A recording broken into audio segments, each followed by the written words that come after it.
Bonjour à tous. À travers cette vidéo, je voudrais rebondir sur 4 points qui sont en lien et en suite finalement avec le camp Théophile de cet été et aussi en lien avec ce qui se passe en Israël à travers justement des personnes que nous connaissons qui sont là-bas. Et ce que je veux rebondir, c'est sur les points qu'on a abordés sur l'envoi, l'obéissance. Il y a tout ce qui est lié à l'unité, qu'on avait parlé aussi lors du premier impact et qu'on a rebondi sur le deuxième impact pendant le camp. Il y a le son des trompettes qui a été abordé aussi cet été, donc comme l'envoi d'ailleurs. Et tout ça dans la mesure de la gloire de Dieu, avec notamment la paix, le retour à Dieu, etc. Donc je vais essayer de globaliser un petit peu l'histoire de ce qui se passe avec ses amis et le parcours, c'est pour donner un exemple. C'est un exemple parmi certainement beaucoup d'autres, mais ça va retracer un petit peu ça et ça nous met en lien aussi un petit peu avec ce qui se passe là-bas. Donc nos amis ont depuis toujours un appel qui est en lien à l'unité avec le peuple juif, parce que Jésus est juif et que le salut vient de lui. Nous sommes rachetés, incorporés aux bénédictions liées à Israël par Christ et par son amour qui s'étend jusqu'aux extrémités de la terre et dont nous faisons partie. Donc eux, ils sont assez sensibles à ça aussi. Donc l'appel qui s'est fait plus pressant, en tout cas pour eux, c'est le fait d'annoncer à la fois la venue du Messie. Pour le peuple juif, c'est la venue du Messie, ils attendent toujours le Messie. Et à la fois le retour de Christ. Pour nous, c'est le retour, la venue de Christ dans le sens du retour, et ils le font à travers la musique. Ils sont musiciens professionnels et ils ont créé tout un programme qui est en lien vraiment avec, alors c'est de la musique plutôt classique et de base, ils sont plutôt en musique classique, mais c'est vraiment dans cet esprit-là et tout est construit musicalement dans ce sens-là. Avec Yann, ça fait plusieurs années, de nombreuses années qu'on les connaît et on voit tout leur parcours. Et on a pris la mesure de leur appel et on a vraiment pris le temps de les encourager, de les accompagner. Et on savait qu'ils étaient envoyés là-bas, donc on les a envoyés là-bas. Ils sont partis, donc ça a pris plusieurs années la préparation. Ils sont partis en septembre 2022, donc il y a un an. Et ils sont restés là-bas pendant 7 mois. Nous sommes allés les rejoindre en février dernier pour les encourager et leur mission, on savait que leur mission, donc ils sont plus précisément dans le sud, complètement dans le sud d'Israël, dans le Negev, avec cette pensée du désert qui va refleurir et cette voie dans le désert. Ils avaient déjà créé un programme en lien avec cette voie dans le désert qui avait déjà été fait en Russie. Et donc ils y allaient vraiment dans ce but de proclamer, et c'est vraiment ça qu'on ressentait, de proclamer musicalement les devenus. On l'a appelé ça les devenus juste pour que ce soit plus simple pour nous. C'est le retour de Jésus et la venue du Messie pour eux. Et ce qui s'est passé, c'est que ça a pris du temps, mais juste avant leur retour en avril dernier, en lien avec d'autres chrétiens qui sont sur place et qui ont créé un parc biblique, c'est pareil, ça fait des années qu'ils travaillent à ça. Ils ont pu inaugurer ce parc biblique avec justement la possibilité de jouer sur ce thème-là pendant cette inauguration. Et c'était vraiment... on a vraiment senti qu'ils jouaient un peu comme une trompette. Il y avait vraiment quelque chose qui était posé spirituellement au son de cette trompette et au son de ce jeu. Lui, il joue du saxophone et elle du violoncelle, mais au son de cette musique. Parce que c'était vraiment l'annonce du Messie. Donc ils sont revenus en avril et ils sentaient, et nous aussi avec eux, qu'il y aura d'autres occasions. Et donc avec Yann, on ne voyait pas très bien la suite concrète, en tout cas pas complète, mais on avait l'assurance qu'il devait y être pour les fêtes de l'Éternel de septembre-octobre là. Et donc sur les fêtes de l'Éternel, il y a 3 fêtes qui se succèdent. Il y a la fête des trompettes, il y a la fête du grand pardon et il y a la fête des tabernacles. Donc lors de Kippour, qui est la fête du grand pardon, ils ont senti que le peuple juif devait faire un retour à l'Éternel. Ils ont vraiment senti spirituellement ça très fortement à ce moment-là. Et à Sukkot, donc quelques jours plus tard, ils ont eu l'opportunité là au village où ils se trouvent à Nitsana. Ils ont pu avoir 5 minutes pour jouer et quand ils ont joué, ils ont donné 2 extraits de ce qu'ils ont joué. Il y en avait un qui est en lien avec le répertoire clairement qu'ils ont construit eux. Et ils ont aussi joué Adorons l'agneau. Et quand ils ont... ça c'était mercredi dernier, donc il y a une semaine. Et quand j'ai reçu cette petite vidéo, moi j'ai vraiment ressenti comme si le son de l'Éternel était proclamé sur la terre à ce moment-là, à cet endroit-là. Et c'est vraiment ce que j'ai ressenti dans mon esprit, qu'il y avait quelque chose qui se passait spirituellement. Je ne savais pas trop quoi exactement, mais en tout cas je savais qu'il y avait quelque chose qui était en train de se passer. Suite à ça, on a prié vraiment pour qu'il y ait un déblocage pour la collaboration entre le directeur et le village sur place.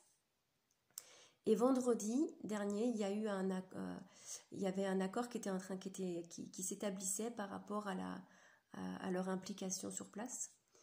Et spirituellement, c'était comme accepter que le Messie soit proclamé à partir de là, parce que c'est vraiment l'idée de proclamer. Il y a déjà des chrétiens, mais on sent qu'il y a quelque chose, il y avait un appui en tout cas dans ce sens-là. Et la guerre a été déclarée dès le lendemain matin. Donc le peuple juif s'est réveillé, j'ai envie de dire comme au son d'une trompette. Et comme le mentionne 1 Thessaloniciens 5, verset 3, comme une ruine soudaine les a surpris. Une ruine soudaine les a surpris. C'est comme ça que le peuple juif l'a vécu sur place, ce soudainement et cette ruine qui arrive et qui est arrivée, et qui est toujours là d'ailleurs. Malgré cela, donc il va y avoir 2 choses que je vais pouvoir parler en parallèle. Malgré tout ce qui s'est passé, il y a une paix qui surpasse, cette paix qui surpasse toute intelligence dont parle la parole, est portée en fait. Nos amis portent cette paix-là. C'est assez incroyable, mais c'est leur réalité. Ils s'appuient sur des versets, sur des psaumes, sur le psaume 83 notamment, sur le psaume 141 qui parle de la délivrance d'Israël, mais en même temps du retour, sur les promesses que Dieu fait à Israël, etc. Et autre chose. Ils réalisent aussi la grâce qu'ils ont, qu'ils ont en Christ en fait, dans ces moments particuliers. Vraiment, ils ressentent ça parce que ils sentent vraiment les Juifs qui parlent à Dieu. Ils cherchent vraiment ça, mais eux, ils sentent la différence de pouvoir se communiquer de façon directe grâce à Jésus dans l'intimité du Père, ce qui n'est pas finalement le cas des Juifs. Il n'y a pas le même degré d'intimité que l'on peut avoir, qu'on a nous cette grâce d'avoir avec Christ et par Christ. Et parallèlement à tout ça, ils prient, et donc nous aussi avec eux, pour que la terreur, parce que beaucoup sont vraiment dans la terreur, ça bascule, c'est pas trop le bon terme, mais ça migre, on va dire ça comme ça, en crainte de l'Éternel, parce qu'ils avaient senti qu'il y avait une baisse au niveau de la crainte et qu'il devait y avoir un retour, et on n'est pas étranger au fait que quand le peuple vit, on voit bien dans l'histoire d'Israël, on voit bien avec, même cet été on a abordé Gédéon, avec les Madianites qui viennent, etc. Mais le peuple crie parce qu'ils sont oppressés, parce que c'est très compliqué, et aujourd'hui c'est exactement la situation, elle est différente, c'est pas le même contexte, mais ça revient au même. Et il y a vraiment ce cri du cœur et cette unité qui est en train de se mettre en place. Et dans l'armée, par exemple, on voit que l'unité, elle est en train de se remettre en place. Il y avait des choses qui n'étaient pas complètement dans l'unité, mais je prie et on prie pour que les stratégies qui sont mises en place soient inspirées par Dieu et non par les hommes. Vraiment, parce qu'on voit que chaque fois dans l'Écriture que Dieu inspire, que c'est inspiré par Dieu, Dieu est avec eux. Et donc d'une façon concrète, d'une façon aussi concrète sur place, le village commence à accueillir les militaires puisqu'ils ont commencé à renforcer la frontière égyptienne qui est juste à quelques kilomètres de chez eux. Je ne sais plus si c'est 3 ou 7 kilomètres, c'est tout proche. Et le village en fait est maintenant aussi un village où l'armée s'est déployée, qui est sécurisé, même si des fois ça tire autour. Et ça va être un village d'accueil de réfugiés, notamment pour des réfugiés de ceux qui étaient sur les kibboutz qui étaient autour de Gaza. Et ils accueillent aussi des Éthiopiens qui étaient là pour faire l'alia, donc qui étaient là pour le retour, qui n'ont pas pu aller dans les villages où ils devaient aller. Donc ça se met en place. Et la priorité à ce moment-là, là, concrètement, c'est d'alimenter toutes ces personnes. Voilà, qu'ils puissent manger, qu'ils puissent être vêtus, parce qu'ils sont repartis effectivement avec rien. Donc on prie pour que la gloire de Dieu se répande à travers eux, et les chrétiens aussi qui sont sur place, et qu'en servant aux tables, c'est le terme qui était employé dans Actes, qu'en servant dans le service, à leur donner à manger, ils aient l'occasion de continuer de répandre l'amour et la grâce de Dieu, comme dans Acte 6. Et ils vont aussi le faire, non seulement en servir, mais aussi en jouant de la musique, puisqu'ils vont être amenés à le faire. Et je veux aussi mentionner un passage dans Jean 10, verset 16, qui parle de l'unité du troupeau de Dieu. Donc c'est Jésus qui parle, et il dit « J'ai encore d'autres brebis qui ne sont pas de cet enclos. » Parce que le premier enclos, c'était l'enclos des brebis des Juifs.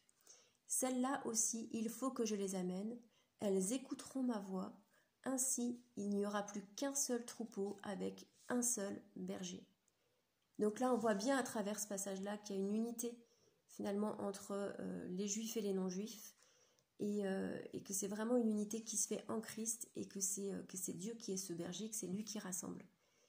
Et dans cette unité accomplie ensemble, ça nous amènera à terme vraiment à ce que l'épouse, poussée par l'esprit, avec l'esprit, dise « Viens ». Ce sera ce seul troupeau ensemble. Je voulais aussi dire ça. Deux petites dernières choses. C'est que le rabbin de la mosquée de Paris, qui s'appelle Moshe Sebag, a dit hier soir qu'il encourageait forcément, il est en soutien avec les Juifs qui sont dévastés, hein, il saigne avec eux, il prie pour les blessés, ils sont tout cœur avec eux. Et il leur demande, il prie avec eux, il demande à ce que les gens prient, à ce que les Juifs prient. Et il a aussi dit une chose qui est assez intéressante. Il a dit particulièrement, il y a un moment pour prier Dieu et un moment pour fermer notre livre de prière et lui parler. Donc là, c'est un rabbin qui parle.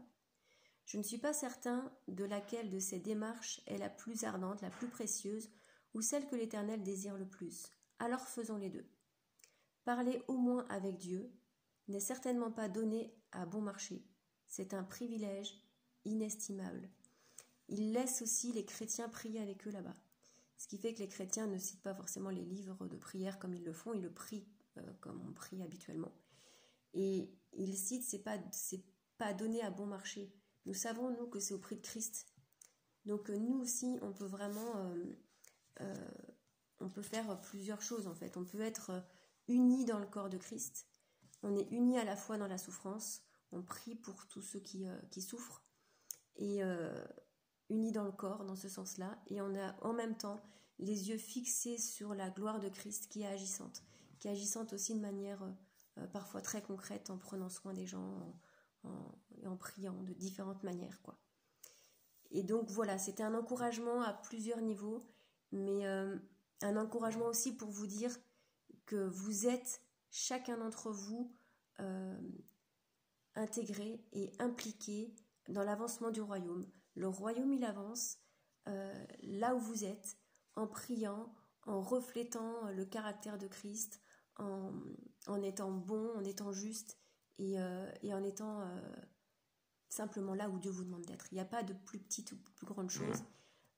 Voilà, je voulais vraiment, à travers tout ce qui se passe, reprendre vraiment tout ce qu'on dit, tout ce qui a été dit à Théophile, tout ce qui était lié à l'impact. C'est pas pour rien.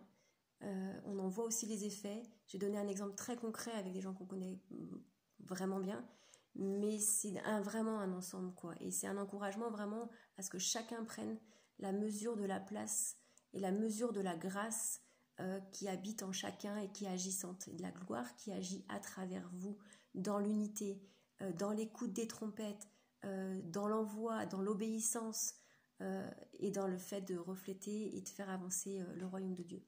Donc soyez bénis et en bénédiction. À bientôt.